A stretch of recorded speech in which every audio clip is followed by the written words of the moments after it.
encendimos motores, emprendemos un nuevo camino. No sé si estamos en Ruta 66 o en aquel camino on the road, que libremente iban los tipos con unas motos, ¿no? Iban, bueno, pues les pasó de todo. Fue una película bastante trágica, con Henry Fonda. Estaba Jack Nicholson, recuerdo, en esa película, y ahora no recuerdo el otro actor. Ya me saldrá en su momento. Era Denny Hopper, exactamente. Era una especie de emblema de la libertad esa película, pero ya entremezclada con el hipismo y con ideas de un neomarxismo que se instalaba en los Estados Unidos en la década del 60. ¿Por qué digo esto? Porque nuevamente estamos ahí a punto de conversar, antes de que yo deje la largura de mi introducción, con Pablo Paiva. Él efectivamente representa el pensamiento liberal en nuestro país desde un movimiento, un partido político que podrá ser partido político cuando así lo acepte la Corte Electoral, si reúne las firmas que convocan desde el pueblo uruguayo a la Corte Electoral a que reconozca una propuesta electoral como es Partidos Liberales por la Gente. El único partido hasta ahora, si bien veo un movimiento de liberales muy fuerte en el Partido Colorado, que después lo voy a comentar, es el único partido que se manifiesta así abiertamente, de modo claro, contundente, como un partido liberal con los cimientos del liberalismo. Bienvenido, Pablo, una vez más al programa. Gracias por estar con nosotros. Pablo Paiva, conversa con nosotros. Al contrario, un gusto como siempre, para mí siempre es un privilegio y son charlas que son por demás disfrutables para nosotros, como siempre digo, y bueno, y esperemos que también lo sea para tu audiencia, que sin duda seguramente siempre por su propio enfoque te habla de todos estos temas justamente, y la importancia que en definitiva se implica el liberalismo clásico en este caso, que es en definitiva el único modelo realmente posible que hace ricas a las naciones que son ricas, que ha logrado sacar del ostracismo a países que estaban inmersos en otro tipo de modelos y sistemas, y bueno, que obviamente que para poder hacer esa transformación y un cambio a un modelo de capitalismo maduro, obviamente que tiene que hacer reformas liberales. Es el único camino, indudablemente es el único camino. Creo que muchas veces hay confusión en innumerables cantidad de términos y a veces es bueno hacer más o menos una cronología de los hechos para realmente saber un poco cómo llegamos hasta aquí, Mm, Uruguay en particular, América Latina en general, mm. y por qué realmente el único camino para, bueno, para salir de este lodo en el que estamos es el liberalismo. No hay otra forma, no hay otra receta, es el único camino que es posible de andar para salir. Claro. Esa es la única realidad. Pablo, antes de seguir con el tema, estaría bueno tener una tecnología que nos permita establecer acá una mesa redonda como en un bar, ¿no? En un boliche, y compartir un whisky. Pero te digo que ¿este whisky te sirve? ¿Te sirve un, digo, tiran marcas? Y capaz, en una de esas tenemos suerte. Un Jameson, que es un... Viste que se discute si el whisky es de origen irlandés o escocés, y no sé, si se pelean también, como acá con el Sí. dulce de leche, aunque el dulce de leche parece que es mucho más viejo, ¿no? Pero volviendo al tema, tiene mucho que ver esto que estoy hablando, ¿no? Con el liberalismo, ¿no? Es justamente esa disposición a conversar, a charlar, a reunirse, a intercambiar ideas, a discutirlas, pero claro, eso se tiene que manifestar en un parlamento, en el poder legislativo, eso planteó el liberalismo. Pero dicho eso que tú decís, inclusive por ahí atravesó en tu discurso la palabra capitalismo maduro. Para decirle a la gente, si la tenemos que ubicar, el liberalismo, ¿cuándo comienza como tal? ¿En qué momento? ¿En qué país o en qué países? ¿Qué significa el liberalismo? ¿Qué es el liberalismo en primer lugar? ¿Dónde surge el liberalismo? Y después quiero ir a otra pregunta que es, ¿el capitalismo liberal? ¿Existe el capitalismo desde el liberalismo? ¿Y por qué se puede decir que las naciones que lo aplicaron son las que se desarrollaron? Sí, cómo no. Tiene una larga trayectoria histórica, obviamente, que es fundamentalmente porque, sobre todo los pilares, los pilares del liberalismo clásico son tres fundamentales.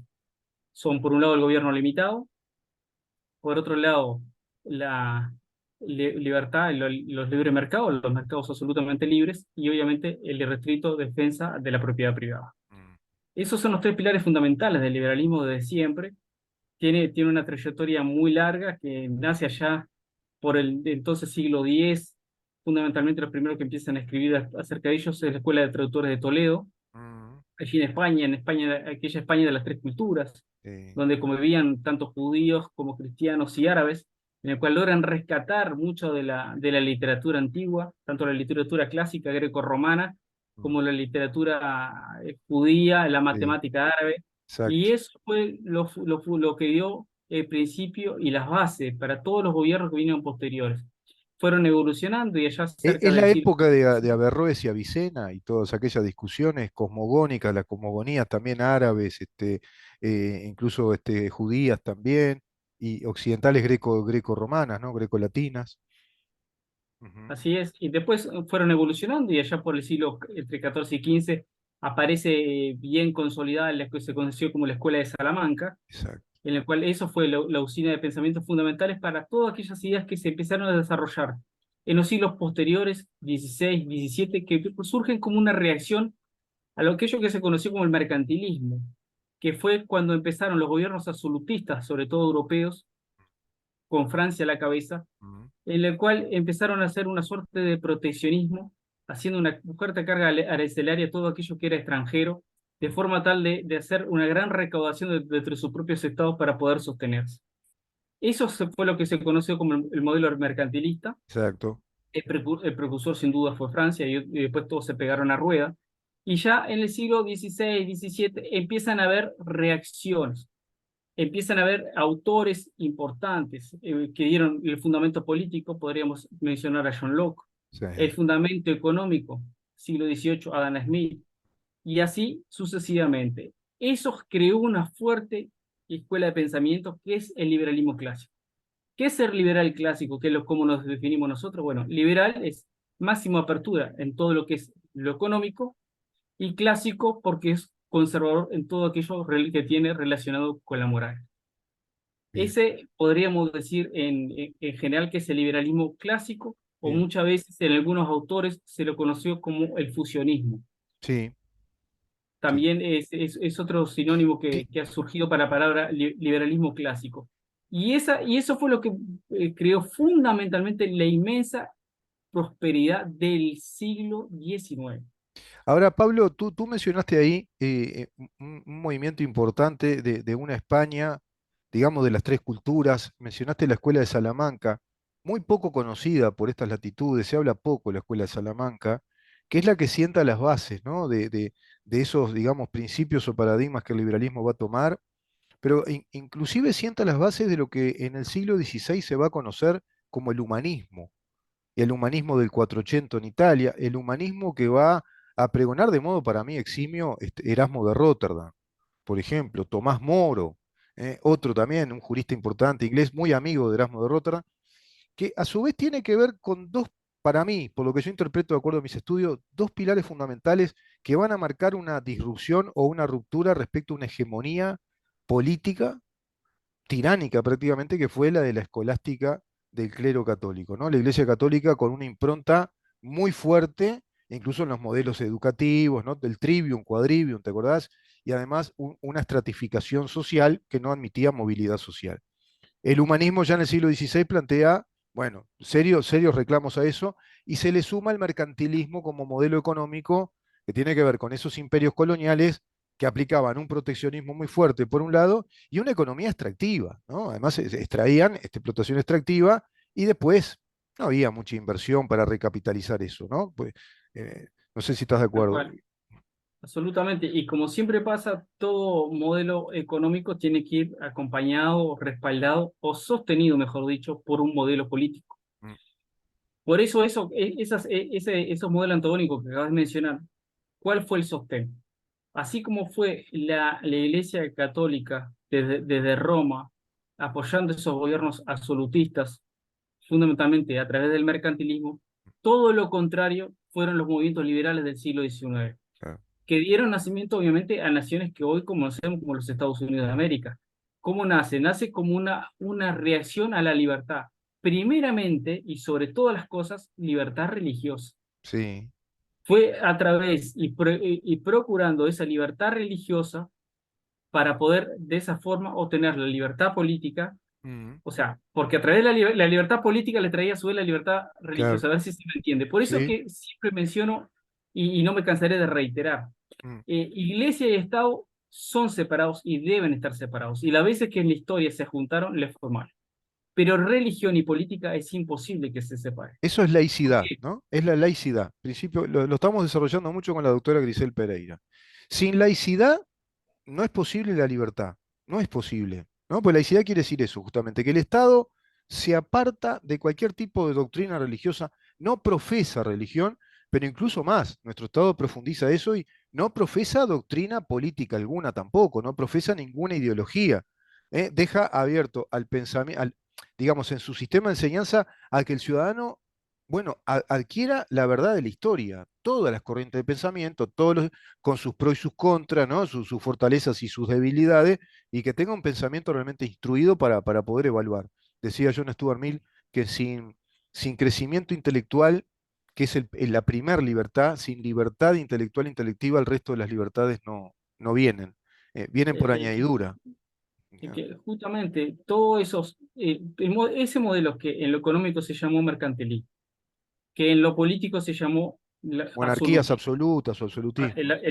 justamente el absolutismo, y con el respaldo y el sostén de Roma, Mm, obviamente estaba por un lado. Por el otro lado, ¿qué encontramos? En la expresión de lo que era el liberalismo clásico, mm, a través de un gobierno, proponiendo un gobierno del tipo limitado mm. en funciones y competencias, y prácticamente su buque insignia, obviamente, el protestantismo.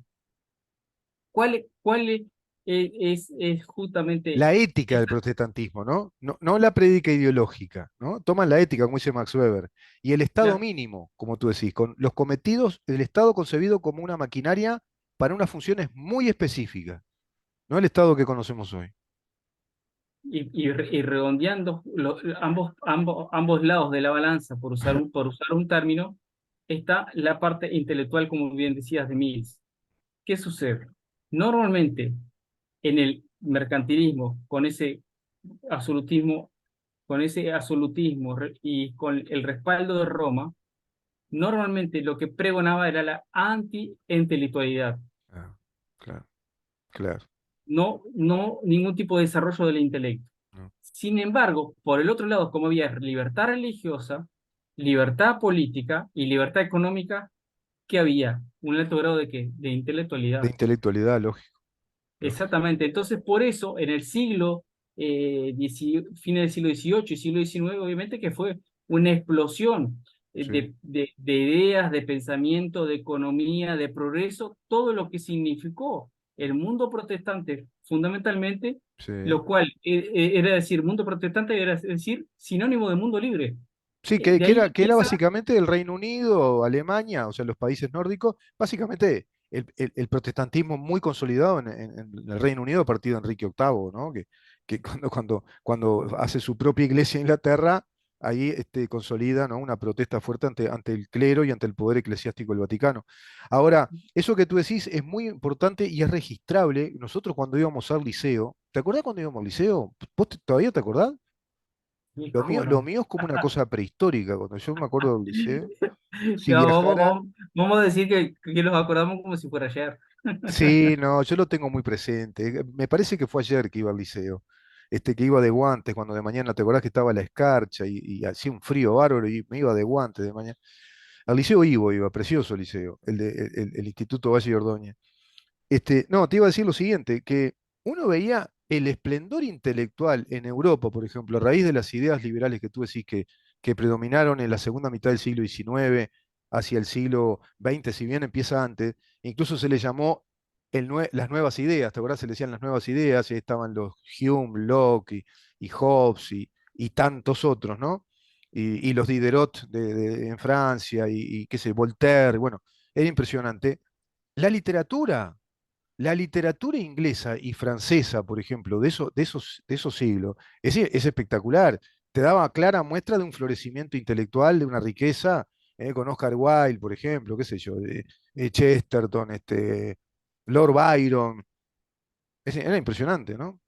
Sí, es que Inglaterra obviamente ejerció una gran influencia, sobre todo en los países, como bien mencionaste tú, en el norte europeo. Holanda fue una Sí, precursora de sí. eso, o sin duda alguna. Eh, llevó ideas incluso a la propia Francia con Bastiat, o sea, exacto. políticamente era otra cosa el país, pero él llevó las ideas justamente que de alguna forma venía captando de Inglaterra. Pero no Sí. solamente eso, también incluso en habla hispana, Mm, durante el proceso que permitió a través de las invasiones que fueron napoleónicas en su momento, mm.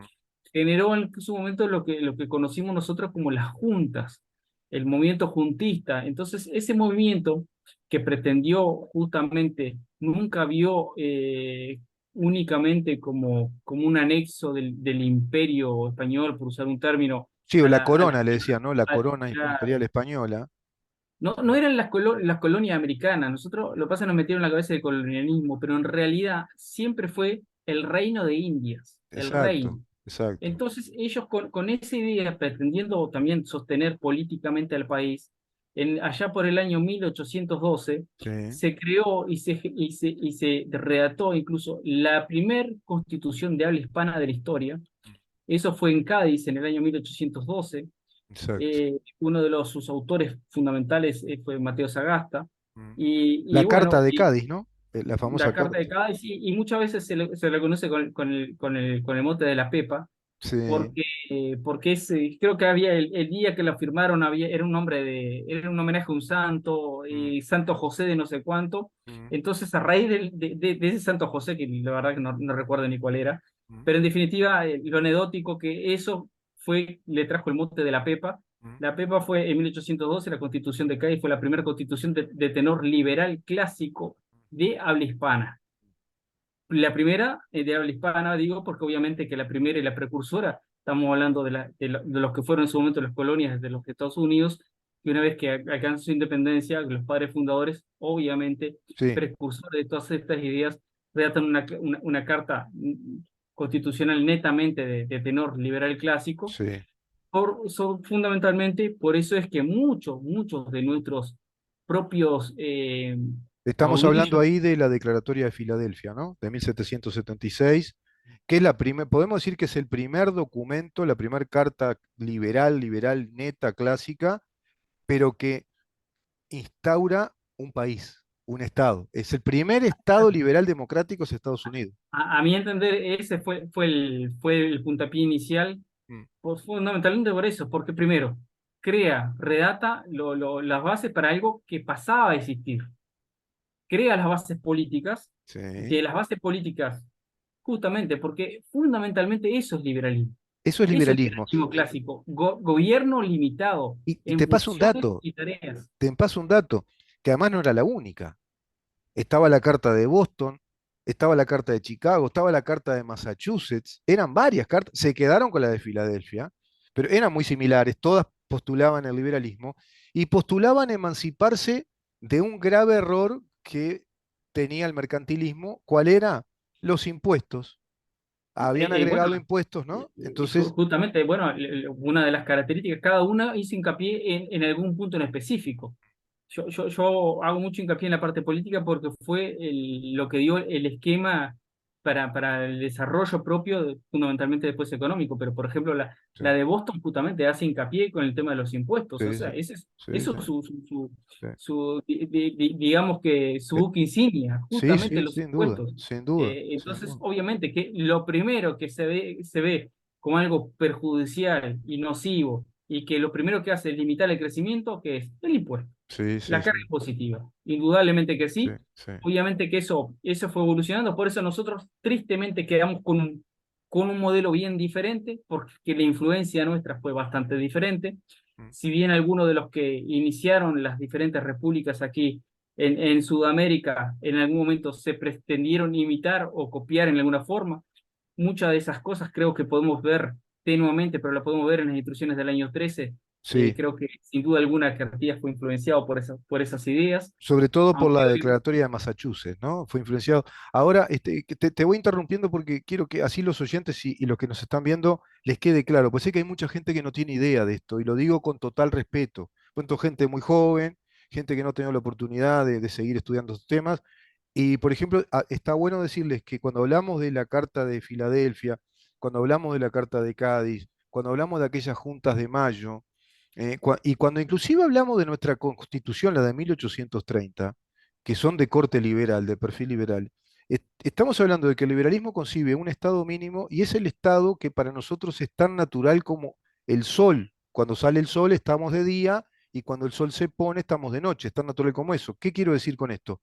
La separación de los poderes, un estado que tenga poder legislativo, poder ejecutivo y poder judicial con sus cometidos específicos, que tengan lo que ellos llaman los anglosajones un check and balance, un contralor entre los poderes para que no exista el desborde de poder, que a su vez ese Estado sea un Estado de derecho, es decir, no nos gobiernan la voluntad de los hombres, emancipándose esa forma de Estado de las monarquías absolutistas y del poder del clero, sino que nos va a gobernar la ley, es el gobierno de las leyes, sino de los hombres, ¿no?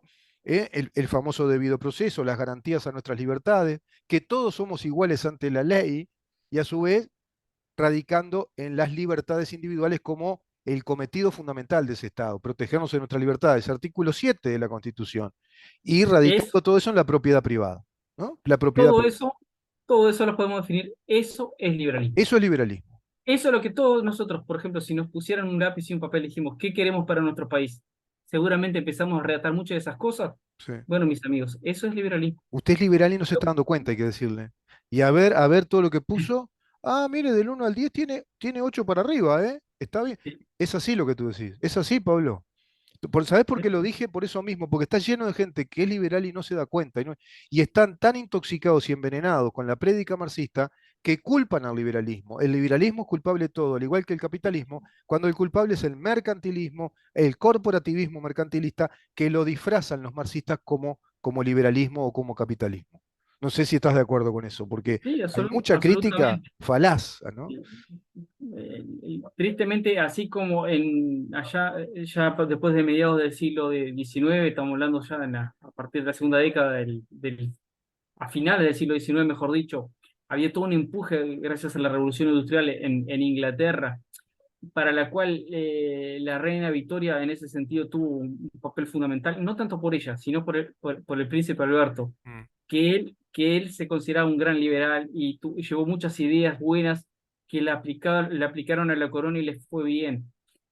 Eso pasaba en Inglaterra, y mientras eso sucedía en Inglaterra, tristemente, en Europa las ideas del romanticismo y el posmodernismo se crecían y se esparcían como reguero de pólvora con un muchacho que también se llamaba Karl Marx, sí, Engels y toda su pandilla, sí. la cual obviamente, como ya hemos tratado en otros programas, y empiezan a darle forma a lo que conocemos como el manifiesto comunista.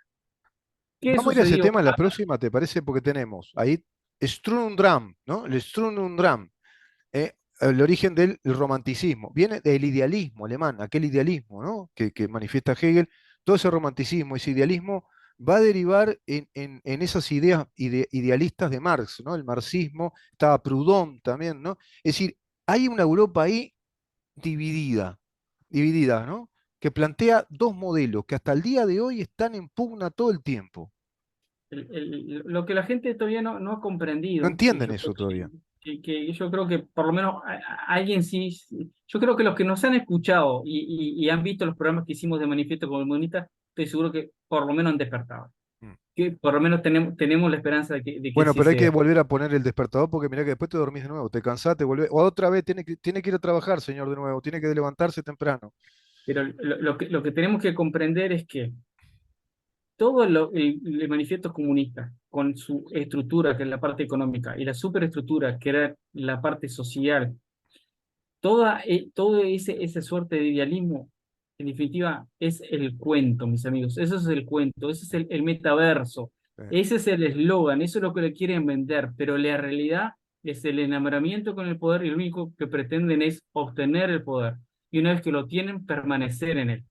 sí, Esa es la realidad. Le venden la solución y la alternativa eh, para sacar a la gente de la pobreza, pero su único anhelo y la necesidad, en realidad, su necesidad es mantenerlo y permanecerlo sí. y hacerlo perdurar en la pobreza para que ellos puedan perdurar a sí mismos en el poder. Pablo, Esa es la única realidad. es la realidad.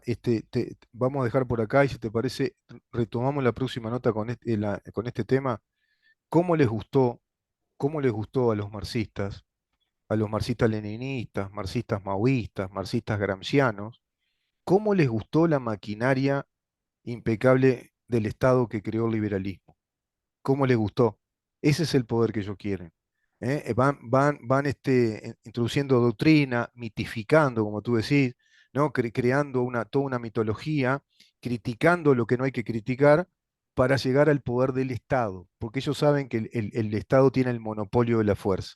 Ahora ese monopolio de la fuerza puede ser legítimo o no, pero cuando es del Estado el monopolio, la gente es muy difícil que pueda hacer algo. Y ellos lo que quieren es trepar al poder del Estado, ¿no? Por eso, todas las ideas que te hablan mucho de cometidos del Estado, que el Estado tiene que hacer esto, que el Estado tiene que hacer lo otro, eso ya tiene un perfil que desconfía porque se va inclinando hacia la izquierda y es todo para el lado de los funcionarios públicos, para el lado de los funcionarios del poder y la clase del poder que se va enquistando ahí, como lo hacía la Iglesia en aquellos siglos, ¿no? Coaligada con los monarcas y las clases altas que detentaban un poder absoluto, el absolutismo. Lo mismo buscan las ideas totalitarias, pero el Estado es una maquinaria ideal para ellos, el Estado. No sé si estás de acuerdo. ¿Te parece ir por ese lado la próxima? Y sobre todo, ir para el lado del granjismo. ¿Qué es el granjismo? ¿Qué es lo que hoy estamos padeciendo y viviendo? Esta revolución del marxismo cultural que pretende apoderarse del Estado, de nuestros estados liberales. Sí, sí, absolutamente. Y lo que sí, tal vez me gustaría, Rubén, en la siguiente, es hacer ese hilo conductor de lo vimos hasta acá y cómo fue la evolución aquí, sobre todo en nuestro siglo XX, y por qué llegamos a la condición de donde estamos, Uruguay y Latinoamérica.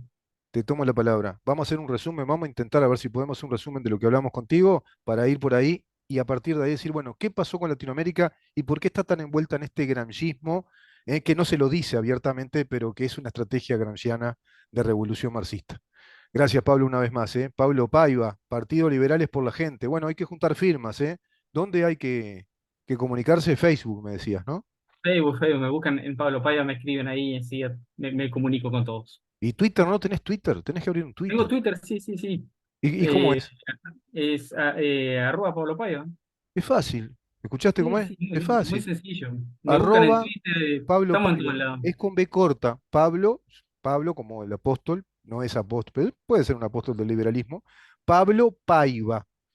Arroba Pablo Paiva, Twitter. Y en Facebook, Pablo Paya también. está facilísimo. Ya está, bien fácil. Muy sencillo, muy sencillo. Sí, muy sencillo. Gracias, Pablo. Bien pragmático, ¿no? Como hay que ser. Que pases muy bien. Nos vemos la próxima, la semana que viene, si te parece. Y seguimos con Cómo esto. no. Un gusto. Vamos a una pausa, ¿eh? Y continuamos.